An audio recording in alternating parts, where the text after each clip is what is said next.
आयुष्यसूक्तम्। यो ब्रह्मा ब्रह्मणोज्जहार प्राणैश्शिरः कृत्तिवासा आः पिनाकी।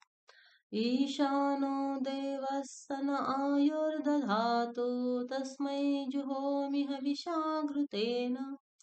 बिभ्राजमानः शरीरस्य मध्याद्रोचमानो घर्मरुचिर्य आगात्।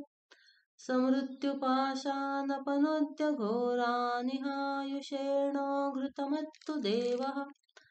ब्रह्मज्योतिर्ब्रह्मपत्नीषु गर्भं दधयमादधात् पुरुरूपं जयन्तम्।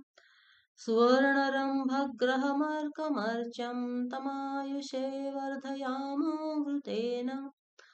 श्रियं लक्ष्मीमौबलामम्बिकां गां षष्ठीं च यामिन्द्रसेनेत्युदाहुः।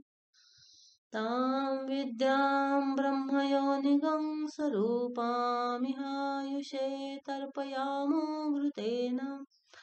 दाक्षायण्यः सर्वयोन्यस्य योन्यः सहस्रशो विश्वरूपा विरूपाः। ससूनवः सपतयः सयूथ्या आयुषेणो घृतमिदं जुषन्ताम्। दिव्या गणा बहुरूपा आः पुराणा आयुच्छिदो नः प्रमथ्नन्तु वीरान्।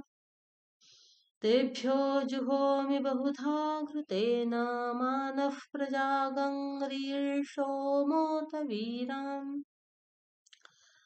एकः पुरस्ताद्येदं बभूव यतो बभूव भुवनस्य गोपाः।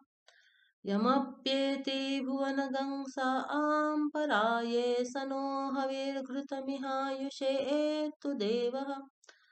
वसून् रुद्रानादित्यान् मरुतोऽथ साध्यान् ऋभून् यक्षान् गन्धर्वागश्च पितृगश्च विश्वान्।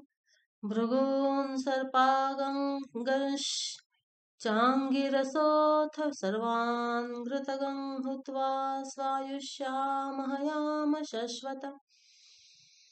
विष्णो त्वं नो अन्तमः शर्म यच्छः सहन्त्य। प्रतेधारा मधुश्च्युतौत्सं दुर्हते अक्षितम्। ॐ शान्ति शान्ति शान्तिः।